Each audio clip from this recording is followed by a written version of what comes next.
Welcome back to that Fight Card Podcast with the latest and most in-depth news in the MMA community. Hosted by sPidA. Hello, everybody. sPidA here once again. The Fight Card Podcast coming to you from San Antonio, Texas. Have a guest in the studio today in Joe "PITBULL" Saucedo. Joe, how are you, man? I'm good. How are you doing, man? Man, I'm doing pretty great, bro. It's Saturday. No Saturday morning cartoons or cereal for me, man. I woke up late. Same. Hey, man, I do appreciate you coming by here, man. I know you just got back from vacation. Oh, yeah. Flew in from Vegas on Wednesday night. But, man, and how did that go, man? It was good, man. I got a lot of walking, man. For sure. A lot more walking than I'm used to. No, yeah, definitely. I've been there twice in my life, man. And the second time, I think we did the whole tour, like... all the strip and everything. Yeah, man. Did the tourists, taking pictures and seeing everything. And it's there's much more to do. I guess as far as see, it wasn't until recently somebody had told me I do delivery for Big Lots. Okay. And one of the managers transferred, and he's like, yeah, I'm from Vegas. And I'm like, what were you doing out there? And he tells me, I worked at Big Lots. And it blew my mind because he's like, dude, it's not just casinos, man. There's actually a normal life there, right? Yeah, exactly, bro. So that kind of, I had to look it up and be like, man, people live there? Yeah, it's funny because most of the locals, they talk about how they stay away from the strip. Like, they want nothing to do with the strip. That's wild. Definitely. I mean, that's just for us to go and spend our money at, man. But, I mean, it works, bro. So, I mean, you said it went great, man, and you went with your girl out there. Yeah. It was actually for her birthday. Her birthday was on Sunday, so we went for my birthday earlier this year, and she was like, well, since we went for yours, we got to go for mine now. And I was like, oh, okay. So you had to pull that card, Yeah. No, I mean, I'm pretty sure you guys had a blast. Oh, yeah, for sure. Spent a lot more money than I wanted to, but hey, it's Vegas. Why not, No, exactly. And did you win anything, bro? I did it. She did. I've never been much of a gambler. Like, I like to keep my money and know what I'm spending it on and know that I'm keeping it for a reason, but she'll sit there and throw a couple stacks on the table, and I'm like, so she's a gangster, not me. No, definitely, man. The only machines I play are the ones that give you change back, bro. I always break even, so exactly. I'm happy with that. I see her break even, and I'm like, come on, cash out. No, I can keep going. I'm like, no. Man, how would you do one of those reality shows? Not reality shows, but the game show host, man. Would you, if the last question was like double your money or leave with what you have, would you? Man, I've always been a safer man, so I would walk with the money for sure. Like, I've seen too many people lose money and go home with nothing. I'd rather go home with something in my pockets than nothing, Oh, definitely, man. So if that were the case, I'm sure, I mean, you and your girl will have to talk that out. Yeah, she would be a little mad at me if I was like, let's walk. That'd be a discussion on the way home for sure. No, definitely, man. Well, I mean, you are a professional mixed martial artist, and you have been fighting for years, bro. I mean, I looked up your record prior. But coming into the fight game, what was it that brought you into competing? Man, I grew up watching boxing with my grandpa. Like as a little kid growing up, that's all I would do is watch Cesar Chavez Sr., Mike Tyson, people like that. And I always wanted to actually originally box. And he would always make a comment saying, "I think you should fight growing up. I think you should be a fighter." And I don't know if he was serious or not, but I took it to heart. And then I saw my first UFC, and I was like, "Hey, Popo, check this out. You can kick a knee in this stuff." And then I used to watch Bloodsport and all that stuff, so I figured that'd be the closest thing to do that in real life. And definitely, man. And you have been doing it. I mean, your first fight, I was looking at it. It was in 2013. Yeah. My first pro fight was my first AMI fight was in 2009. So. And that's what I was going to ask you because I was looking up your amateur card. Now, back when you were doing amateur, I mean, how many fights did you have before you went pro? I had 5 amateurs. I went 3-2. And during that time, I mean, obviously you were still getting punched and kicked, so you were still like, man, I want to keep doing this? Yeah, and a funny story about that is my first amateur fight, I was so nervous. It was in Carlsbad, New Mexico, behind this bar at this called the Post Time Saloon on a slab of concrete, and our locker rooms were a gutted out hotel, and it was like 55 degrees outside, and it was an outdoor show, and I was cold as hell. I froze up. I was so nervous. I let the guy tee off on me, and I didn't get knocked out or nothing, but I got when they stopped the fight, the paramedics asked me a question. They said, "Where are you at?" And I didn't answer because I was so pissed off that happened. And they said, "Oh, he's not responding." And here comes a stretcher. And they carried me out on a stretcher and take me to the hospital. Yeah, it was a little embarrassing, but and then when I get there, they have the sheet over my face. This is the first time I broke my nose too, so I had a cut on my nose and I was bleeding. And the doctor comes in, he goes, "Oh, was this a car accident?" And I was like, I stuck my glove out the sheet, and he was like, "Oh, you fought." He goes, "Well, how do you feel about that sport now?" And I said, "I want to go back in there and get another fight." And that's how I knew that that sport was for me, because anybody else would have been like, nah, screw this, I'm done. Yeah, you know. So that made me realize that I really wanted to do it for sure. Definitely, man. I mean, there's a lot of talk. I mean, especially with, for example, Dana White. I mean, he's against amateur MMA. He's never been a fan. But you do have to get some experience, man. Yeah, I agree. I mean, one of my old coaches, actually the coach I turned pro under, he didn't believe in amateur MMA. He thought that, well, if you're taking the same punches and kicks as you're taking as a pro, well, you might as well get paid for it. But I honestly think that the amateur experience is really good for you, because it helps you find your style and find yourself in the sport, in my opinion. For sure. And I mean, you get to test yourself. I know the guys at the gym, I mean, you work out, you're sparring with your partners, but you're not going 80%, 100%. So in amateur, promotions, man, you get to test it out and see if it works, man. Yeah, for sure. Now, going into your amateur career, man, when you were fighting, were you still predominantly like a stand-up or a ground guy? I've always been more of a striker, man. That's what I've always wanted to do. I wanted to be Chuck Liddell when I was coming up. Yeah, I wanted to sprawl and brawl all day, and then later on I found out you got to learn that ground game for sure. Definitely. You see, he was one of the guys like with Randy Couture. Yeah. I mean, the guy was a wrestler and was a boxer, so exposed him right there. He was a mixed martial artist to the T. You know, that was pretty cool. Now, like you said earlier, man, you were watching like Bloodsport. You were watching, fight movies. Were you ever thinking like, man, you know what? Maybe I want to make a movie or be in a movie? No, I never thought that as a kid or nothing like that. But I mean, I wouldn't mind it if they came to me and said, "Hey, man, we have this part and you'd be perfect for it." I'm not going to say no. I see, Cowboy Cerrone's in movies and people like that, So I mean, hell yeah. Definitely, man, and that's a good outlet, man. I mean, it's like I tell people now. I mean, you can't fight every month. I mean, some people do. But realistically, I mean, you still want income. You still want to be getting paid. Yeah. As a professional mixed martial artist, I mean, how do you hold down your schedule? I mean, what does it normally do, man? Like as far as training every day and stuff like that? Yeah. Well, most of my training is in the evenings anyway. I work 9 to 5 is my normal job, which I work for an alcohol distribution company, and I stock all the bars and like throw around kegs all day. So I'm pretty much getting my strength and conditioning all day, and then I go train. So by the time I'm off work, I get at least an hour and a half, 2 hours to chill, and then I'll go train till about 10 o'clock at night and start all over the next day. And with this fight, I mean, as far as your job, they're pretty cool with what you do? Yeah. The day, it was a buddy of mine that got me the job, and he told the boss as soon as he brought my name up, he said, "Hey, man, this guy's a fighter. It's his life. So when he needs the time off, he needs it." And they were cool with it. So as soon as I got that job, they already knew what the deal was. So. Oh, sweet, man. And normally, like, come fight week, I mean, how many days do you take off? Or do you take the week I'll take off? about a full week, because I hate cutting weight, and I definitely don't want to be throwing around kegs the week of a weigh-in. So, right. Yeah, I take a few days off, and at least 4 or 5 days before.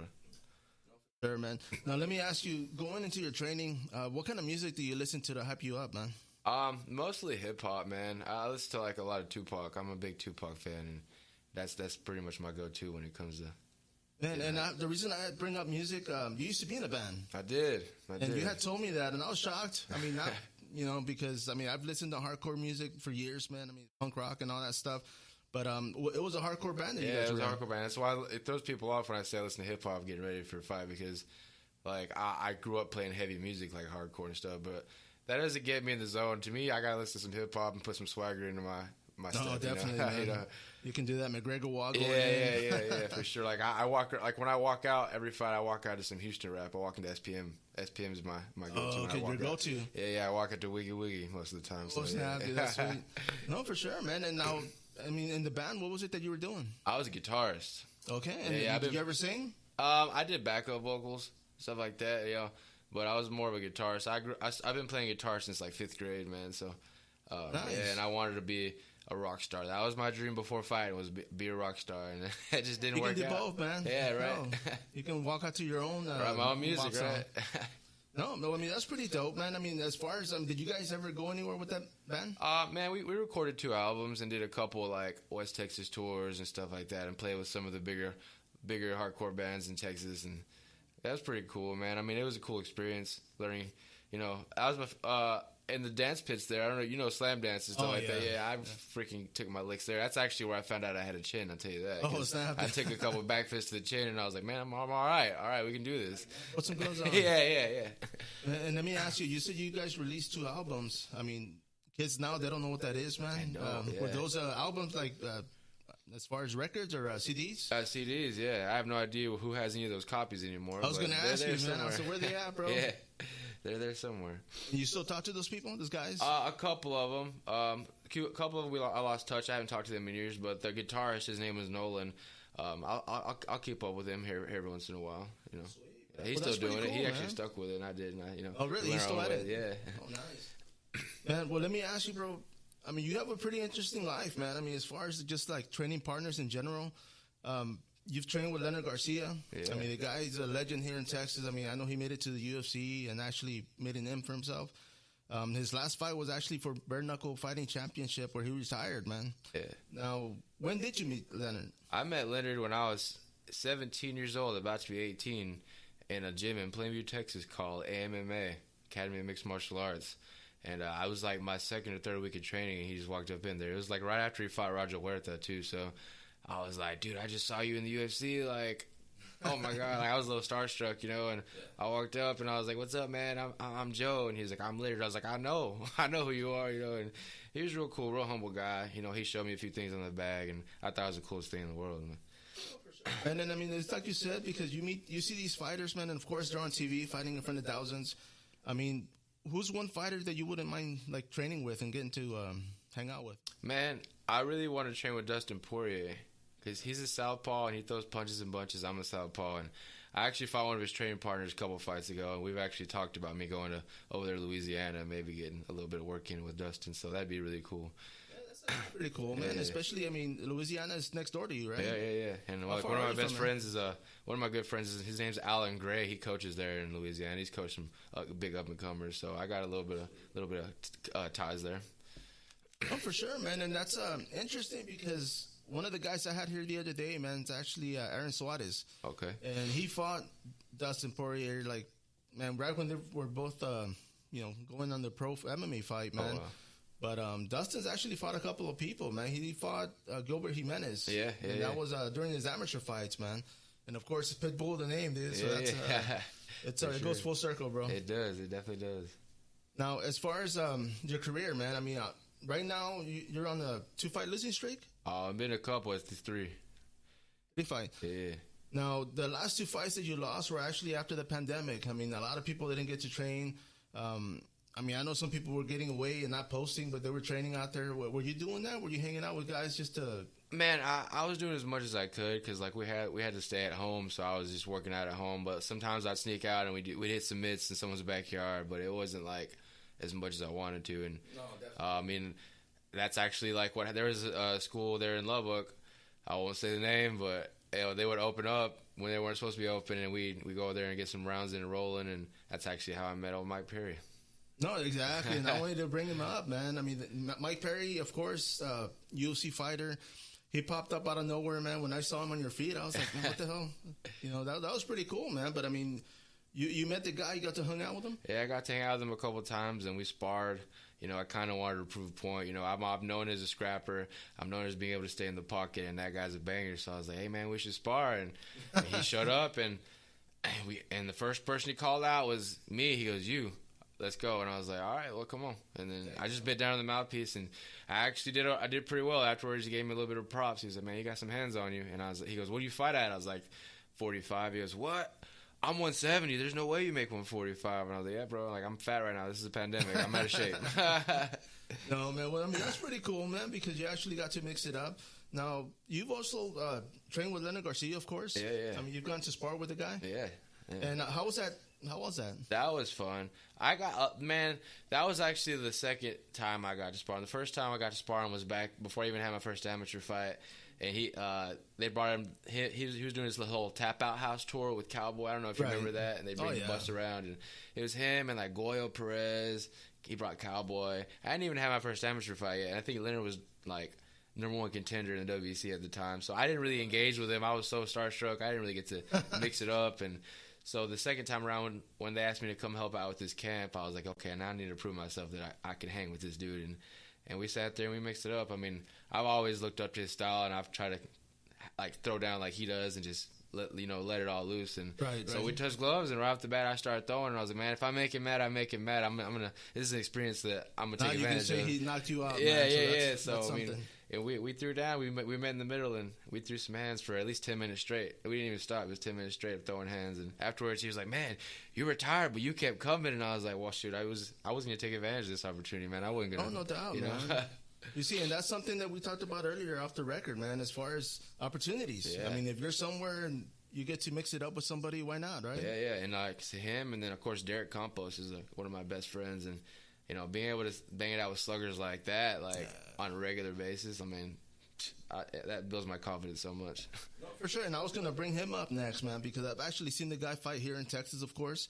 But the guy is his contract with Bellator over? Yeah. He's not with Bellator. He's a free agent right now, but I mean, he still talks to them from what I hear. Right. He's also looking at doing the bare knuckle stuff, which I think is tailor made for his style. No, you see, and I saw his post, and I agree, man. I mean, I would love to see him out there, man. I mean, the guy still has a lot to give. Yeah. And of course, I mean, if he does, I mean, you're going to be sparring with the guy. Oh yeah, definitely. I'm always down to spar the guy. He'll call me anytime. He's like, "Hey, you want to get some work in?" I'll drop what I'm doing and just show up at the gym. Let's go. And I mean, he has a gym out there, right? He doesn't have a gym. No, he doesn't. He just kind of bounces around, and he'll just pop up, and I'll call him up. We'll meet at the gym, or he'll call me up. I'll meet at the gym with him. And it's just how we do it. As far as work, he's a lineman. He's a apprentice lineman right now. So he's really? balancing a full-time job and then trying to get the fight things still going. So yeah. Of course, man. You want to stay busy. Yeah, for sure, man. And now let me ask you, like right now, you're still fighting. Yeah. I mean, you're coming off a loss here in San Antonio, of course, with Caleb. I can't pronounce his name. PITBULL. Yeah, man. I'm sorry, guy, but I'm awful with that. But I mean, the guy. I showed up late to the event. You guys were actually going into the cage when I got there, man. And I got to ask you, because you felt good going in there. I mean, mentally, physically, you were ready. Yeah. Now, when the bell started, I mean, was it the fluster that caught you off guard, or what happened? Yeah, I was a little caught off guard with that, and he's actually the first guy that I fought that was kind of had that Conor McGregor-esque, like he's very confident in himself and was walking in there like he was a god, and he was actually talking to me through the fight. Like, I've never had anybody talk to me during the fight. Like, when I shot for a single leg, he was like, "Nope, not today," and I was like, "What, is this guy talking to me right now?" Like, is that a commentator? Yeah, like, what is going on here, And I expected to throw him off because I'm known as a striker and he's a striker, and I think that he expected me to just go out there and mix it up with him. So I wanted to throw the wrestling in there, but I guess he expected me to actually shoot just like everybody else does on him. And I mean, it just didn't happen. I mean, I got a little off my game plan, and he clipped me in, and it's part of the sport, right? No, definitely. Yeah. It is mixed martial arts, so anything can happen, man. Now, before this fight happened, I mean, I had interviewed you, man, and you were saying you were pretty much, I mean, you guys paired off pretty well. Oh, yeah. So with something like that, I mean, the guy's an up-and-comer. I mean, he's got, I'm pretty sure he picked up a contract with the Fury promotion. I mean, later on in years, man, I mean, are you looking to rekindle that? Oh, man. I mean, I'll always, if they want to run it back, yeah, let's run it. I mean, I'll never shy away from a fight. It doesn't matter who it is. That might be why my record is the way it is, because I don't care who it is. If you call me, I'm gonna show up to fight.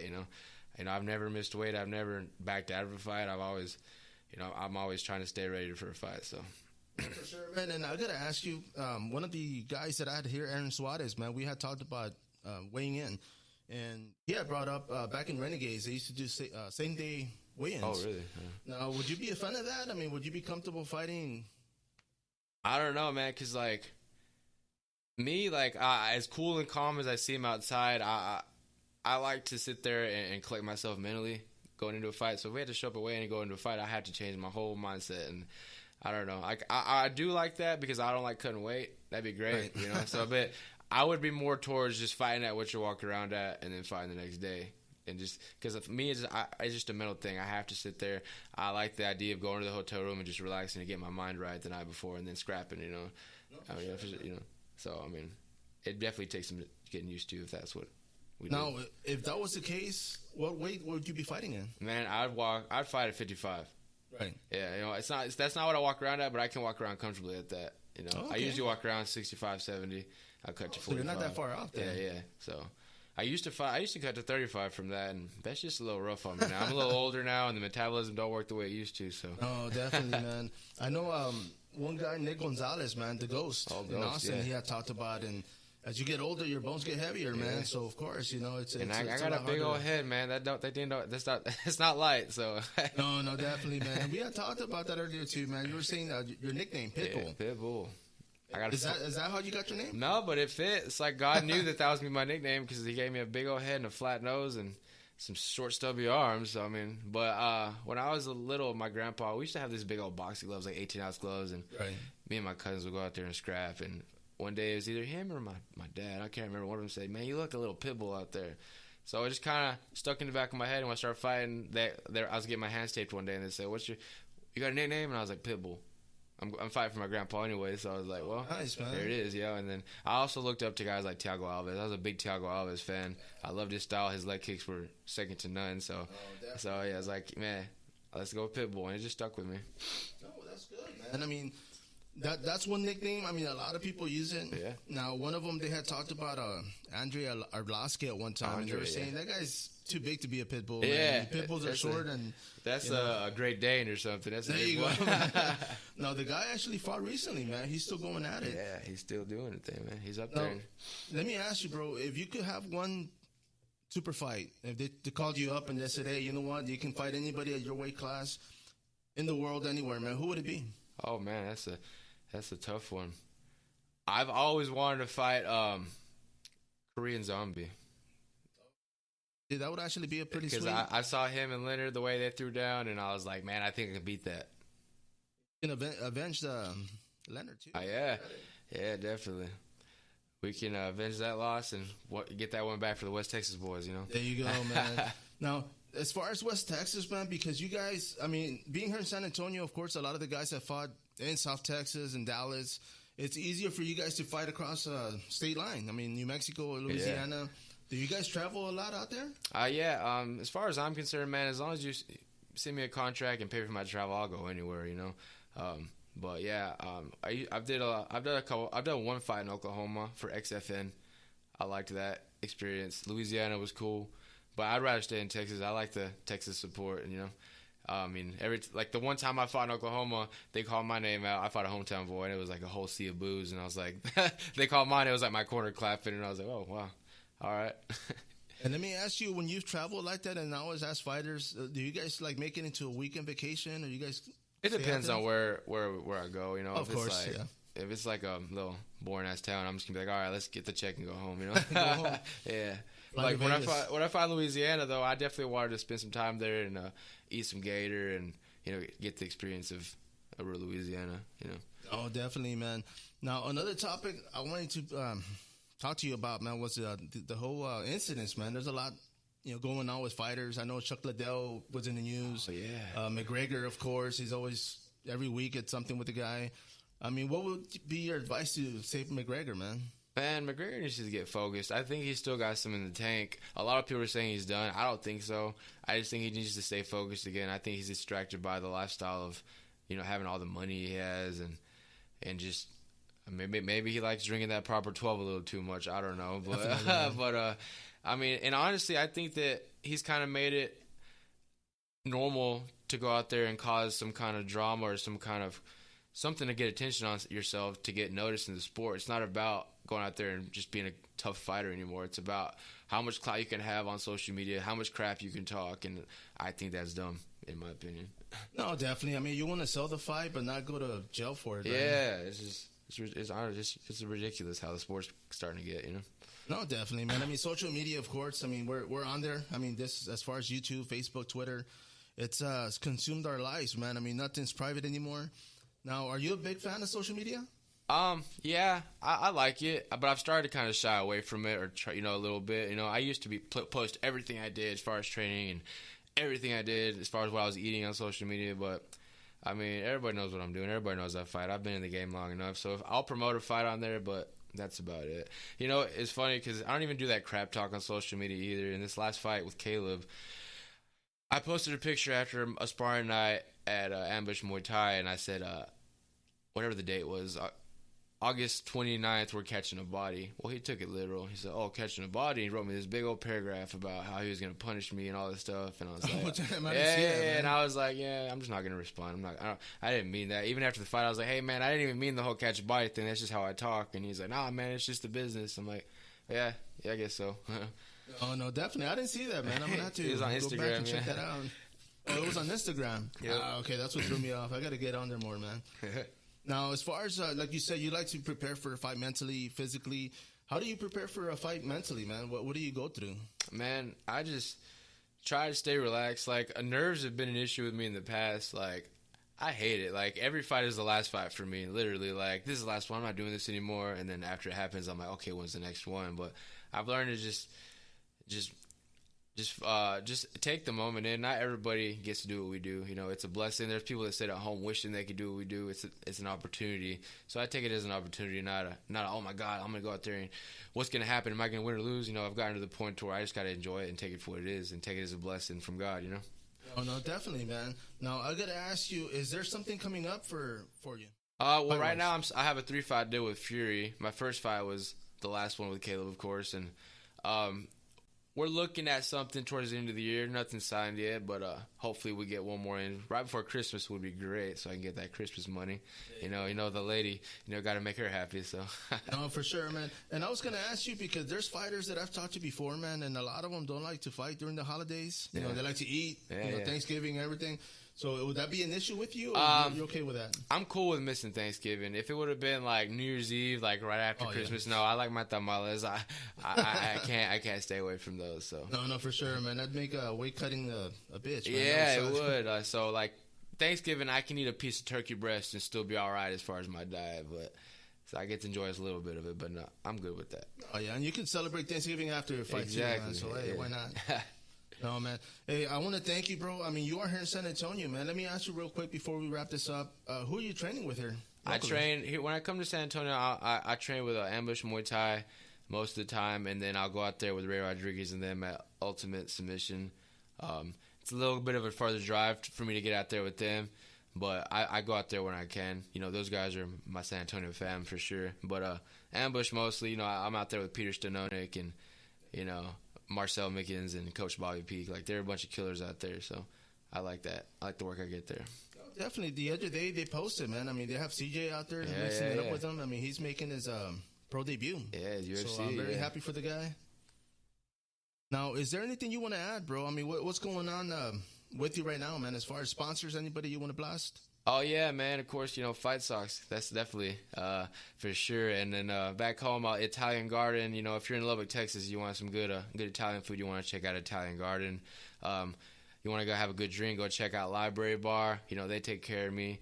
And then Pointless Products, you know, they take care of me clothing-wise. So, yeah, we're definitely going to go check those guys out. No, for sure, man. And I thank you once again, man. I appreciate you coming by this morning. Hopefully we're going to bring this up again, man. I know you come here quite often. Yeah. I come here at least every other month, man. I like to do part of my camps here. Like back home, of course, my main gyms are Extreme Martial Arts in Plainview, Texas, and then I train also at Victory Combat Sports in Lubbock. So look out for Victory. They're coming up, and we're trying to do some big things with them. But yeah, I'm trying to get here full time. You know, I'm just trying to get the work situation situated here in San Antonio, so I can just train full time here in San Antonio. That's what I want to do. So. Nice, man. I didn't know that, dude. So hopefully that comes up and, you know, we get to keep you here, man. Oh, yeah, definitely. And well, I want to thank you, everybody out there, man. This is sPidA. Joe PITBULL Saucedo was with me. As always, follow up and subscribe. Till next time.